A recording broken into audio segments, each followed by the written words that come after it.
Hello මචං මට තව විනාඩියක් තියන්න. මම ශනික එනවා. මට විනාඩි දෙකක් තියන්න මම තප්පරෙන් උතන.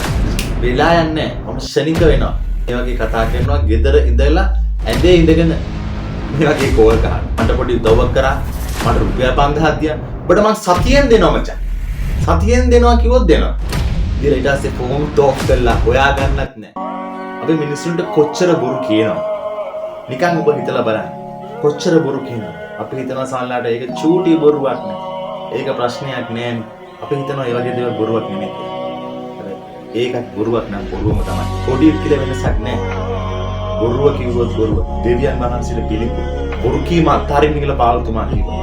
බොරු කීම නතර කරලා සත්‍ය කතා කරන්න. සත්‍ය. මොකද අපි අදහන්නේ බොරු කරන දෙවියෙක් නෙමෙයි. යන් වහන්සේ කියන්නේ සත්‍ය වාදී දෙවි කෙනෙක්. සුද්ධ දෙවි කෙනෙක්. එයා අවංක දෙවි කෙනෙක්.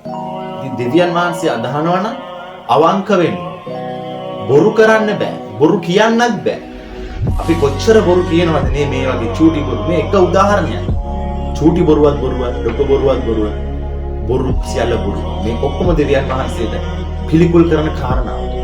බොරු කීම අත්හැරලා දාලා සැබෑව කතා කරමු. කමෙන්ට් එකක් දාන්න මේ වගේ හොඳ අත්දැකීම් ඔබට තියෙනවනම් ඔය කමෙන්ට් එකක් දාගෙන යන්න. ගිහින් එන්න.